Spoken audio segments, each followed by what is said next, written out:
So it's nearly time to upgrade your phone, and you're wondering where the best place is to spend your money. After all, you've got to live with this thing for a couple of years, so you don't want to buy a dud.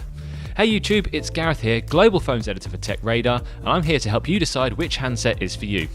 Luckily, we spend days putting together our top lists of phones, running through reams of tests to work out which is the best in every category. So here's the best 10 phones you should be thinking about buying right now. Actually, before we begin, this is a list based out of the UK, so if you're from another country, you might not see all your favourite phones here. Just let us know in the comments below what you want to see added in. We love hearing from you, we love it even more when you like our videos, and my word, do we adore it when you subscribe. I won't lie, I was disappointed when I first saw the iPhone SE. It's the same chassis that was offered 3 years ago, and suddenly we're supposed to believe this is a new iPhone. But like the plot to every rom-com, you find it's what's inside that counts, and the SE has all the power of its newer 6S brothers, but in a more palm and wallet-friendly form factor. Want an iPhone but hate how big they've become? Then this is for you. The smaller powerhouse range continues apace, and this is Sony's effort at a small yet great phone that doesn't cost as much. The 720p screen aside, there's very little different here from the larger, normal Z5, meaning you've got a fast camera, speedy innards and a high quality LCD screen technology. It's got all the Sony bits inside but fits better in your hand. And it's finally coming with Marshmallow, so this is a less expensive phone for those that want something a bit more usable with one hand, plus a raft of premium features. Oh, and it's waterproof too. This is a divisive phone indeed. To some, it's the epitome of perfection. To others, an oversized phablet with little in the way of customization in the interface. But both those things are what makes this phone so great. It's a little on the expensive side, and you could argue it lacks any standout features, but that misses the point. It's got a great build quality, a decent camera, and it slips along under the finger without any issues. Like the Sony, it's one of the older phones in the list, so make sure you get it for a decent price. A great phone if you're a fan of simplicity and power, and you want to be first in line for Google's updates. There's a reason Apple's made a phablet. Well, a couple actually. The Plus is the place it's put its highest res screen on an iPhone, 1080p here, and improved the camera over the smaller variant. Despite this, the 6S Plus has the best battery life of any phone, which is largely down to Apple whacking a larger power pack in there behind the 5.5-inch innovative 3D touchscreen. If you know iPhones, then you'll know already what's on offer here. It's got a natural looking camera, speedy internals, a brilliant app library and an easy to use interface, and they all shine through on this phone.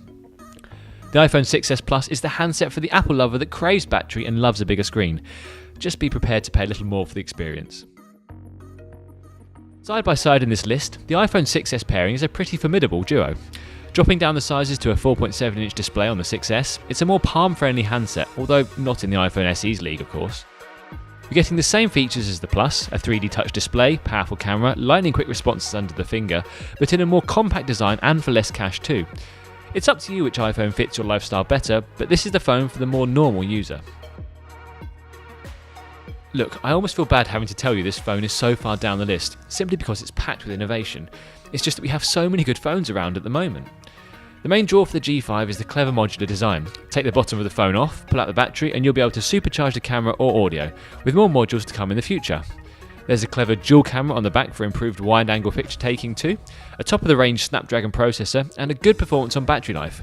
If you're a fan of the alternative way that LG does things, a brand that offers high spec with an innovative twist, and often for less money, then the G5 is a strong choice. A lot of people will wonder why this phone is so high up on the list, given it's not even available properly worldwide.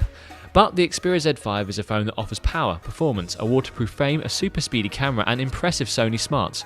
And what's more important, it's doing it at a much lower price than a lot of the phones surrounding it right now.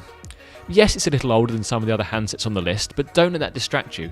If you're after a strong phone for a really great price, you do well to look at the Xperia Z5. The HTC 10 is sculpted by light, which is a fancy way of saying it's made to look good when placed down on a table. And once again, HTC has managed to make a phone that feels wonderful in the hand, drawing on its strong design heritage.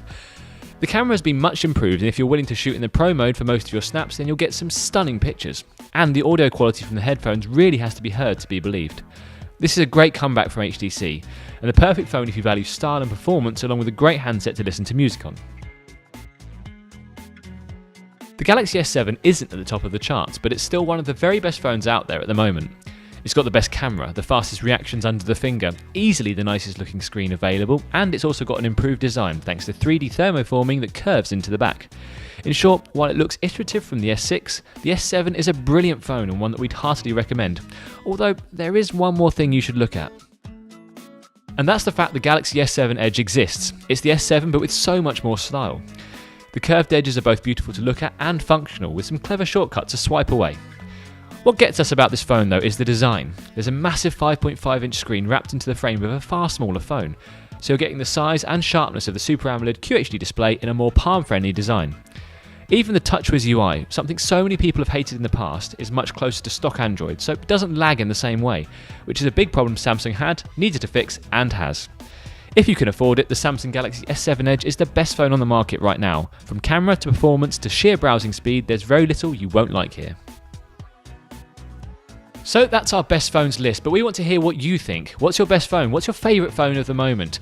But as always, thank you for liking, thank you very much for subscribing, and please stick around to Tech Radar for all the latest technology news.